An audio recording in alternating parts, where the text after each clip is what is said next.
decision making. Ooh. The book I'm going to borrow a lot of knowledge from is this one, Thinking Fast and Slow. The basic principle that Daniel Kahneman worked on for most of his life is that he realized through his research that we make decisions based on gains versus losses instead of thinking about utility, which is like the usefulness of something. Okay?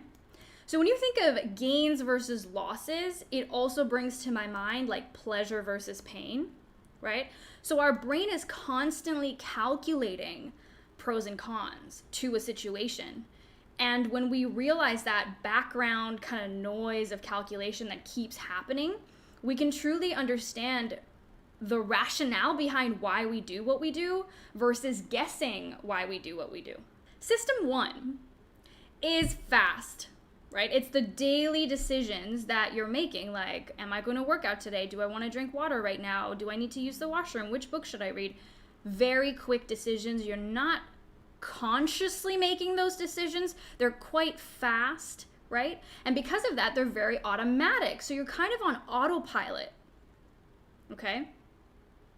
Now, if we are on autopilot, when we get variables thrown at us that we weren't expecting, we can make errors. And when you're under stress, so if you have a lot of things on your plate or you haven't slept well the night before, then your brain is automatically going to use System 1 thinking because it uses less energy. System 2 thinking, on the other hand, is slow thinking. This is what we use to make complex decisions. If I tell you 35 times 44, go. Because it's so complex and we're thinking about all the little details and pieces of information that we have, it's very conscious. It takes a lot of effort. And because we're taking that time and that effort, it is reliable.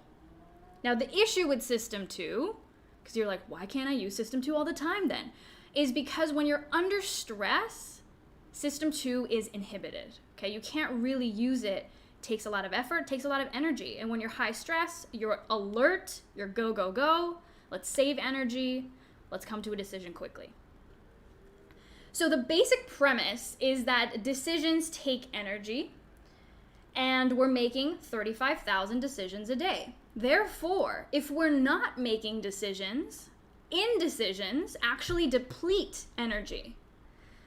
A lot of us think like, hey, I'm just deferring that decision to later, but by doing that, you've decided to defer that decision to later, and therefore you've actually used energy. So every decision is like an open box, right?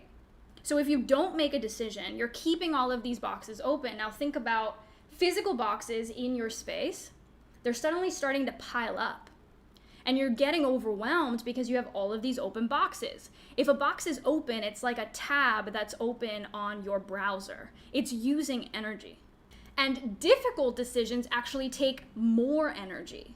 So they actually did this experiment, which I think is really interesting, where they made people do very complex math problems one after the other, okay? And naturally, they started to get more tired. They started to lose their accuracy over time as well. But the only way for them to get their energy back was to either eat food or take a nap, okay? Or sleep. Now, when you eat food, if you're eating food that is, say, like fast food or highly processed foods, right? You might feel lethargic after, or you might feel like you have the itis and you don't want to move. So that kind of food is not actually nourishing you. It's not giving you energy. It's taking more energy from you, okay? Same thing with sleep. If you're not sleeping enough, if you're only taking little naps throughout the day, you're not refreshing enough so that the next day you have a full pool of decisions. Because the truth is, decision fatigue is a very real thing. We have limited willpower to tap into because we're using energy. And that is why if you make too many tough decisions over and over again, you're going to make more mistakes, right? So you want to make the decisions as easy as possible, as simple as possible, and keep your pool of decisions full, okay? So if you're a super visual person, I think this is a great visual example for you. Think of your decisions as a limited pool. And if you want to make more reliable decisions, or if you make too many decisions in the day, then you may want to reduce the number of decisions you make. You may want to delegate your decisions, or you may want to automate your decisions. Okay, and I'll give you an example. So you notice here I'm wearing my black t-shirt. If you've watched the video on my work uniform, then you know that I wear this every single time I go to work, right? Such a simple system has removed so many unnecessary decisions from my life. Most of my decisions that I regret were decisions that I made very quickly. And then once I made a decision, I kind of want to be stubborn about it and I want to stick to my decision. But because I didn't make an effective decision, I'm now sticking to a poor choice. So then if I go back, like, why did I make that decision so quickly? It was because I was operating from a place of emotions. Mark Manson was the first one that I heard who used this analogy, and I think it's just so great, so brilliant. So think of emotions like dogs. If they are untrained, then they are going to wreak havoc, right? They can wreak havoc. But if they are trained, then you can tell them what to do next, right?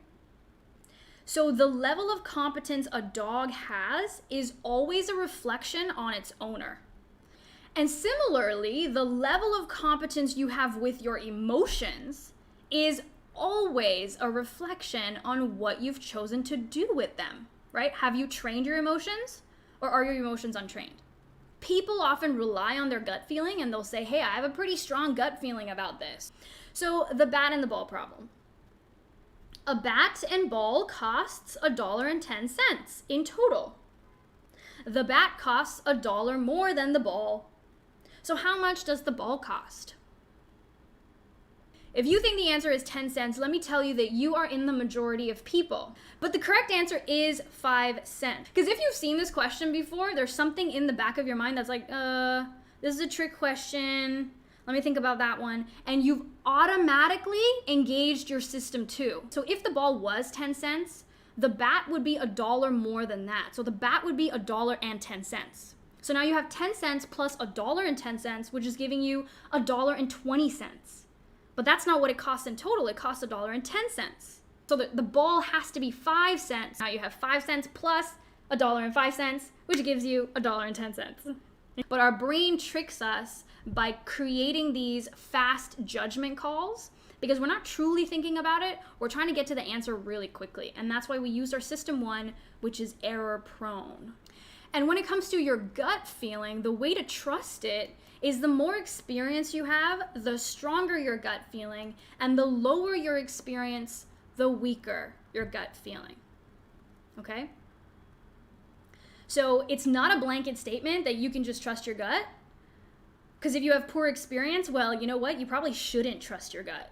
The more experience you have, so repeated experience, repeated practice, the clear display, so you have all the facts, you're understanding the situation correctly, you have more ease. Primed idea, you've experienced this before, or you've thought about this before. And then if you're in a good mood, you're gonna have more ease. Because remember, high stress, high agitation, anything that is giving you undesired feelings is going to put you into system 1. It's gonna put you into a reaction mode instead of a respond mode, okay? And all of that ease is gonna help you feel familiar. It's gonna feel true. Your gut feeling is gonna get strong, right? It feels true. It feels intuitive. It's gonna feel good, and then it's gonna feel effortless. So I'm gonna come to my kind of formula of how I think about decision making. It's not really a formula, but it's kind of my go-to process of how I make decisions, okay? So when there is a right answer, you want to avoid using your emotions and focus on your logic instead. So pause, take your time, think about it, and come up with the answer.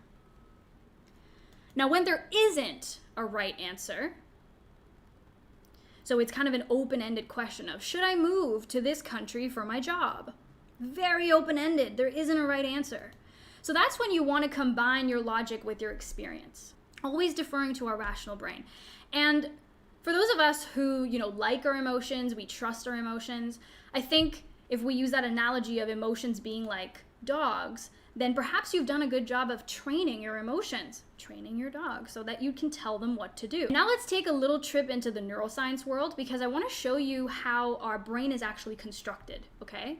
The inside here, we're gonna call it the limbic system, okay? So this is our like mammalian brain. It's the brain that we share with all mammals, okay? That's where our emotions lie. And then on the outside here, we've got our prefrontal cortex. So this is where we make executive decisions. This is where we use logic. Okay, so inside the stuff that we share with all mammals, that's our emotional brain. And then outside here, the newer part of our brain is the logical brain. We want to defer to our rational brain because think of it as that part of your brain being the newer part of your brain. It's like the new shiny car, right? You don't want it to sit and rust. You want to use it. And the more you use it, the better you get. M9, when there isn't a right answer, it's because there are multiple right answers. Yeah, absolutely. There are multiple right answers, but there might be like an optimal answer for you, right? So when we think about the utility of the answer, there may be a best option for you. Now, I want to be very clear that I'm not saying emotions are bad and that you can't make emotional decisions. We're trying to avoid making emotional decisions because we don't want to fall into the trap of defaulting to this gains versus losses calculation, right? Pleasure versus pain systems.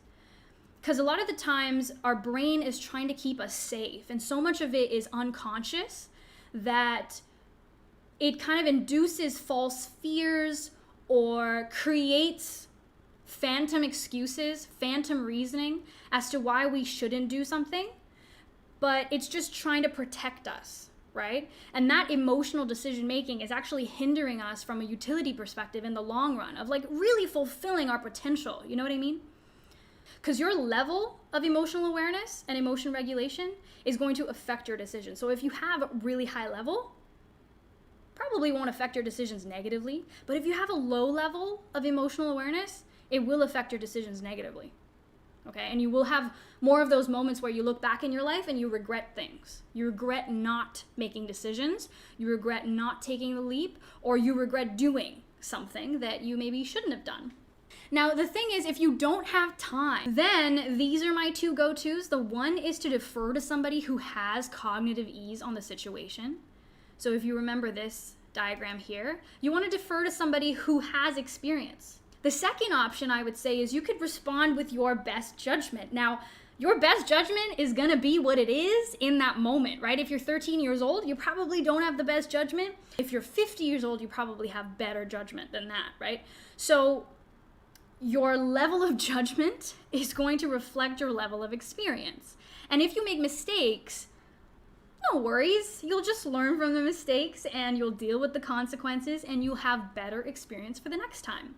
So this whole decision-making process is just to minimize your mistakes, make rational decisions, use your system 2 more often as much as you can so that you have less failure moments. And when you do have those failure moments, at least you're learning to then get better for next time.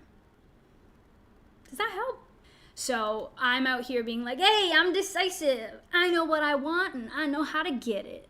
So I want to share that with you because it's a pretty sweet joy to feel that level of competence, I guess. Okay? So that's it for today.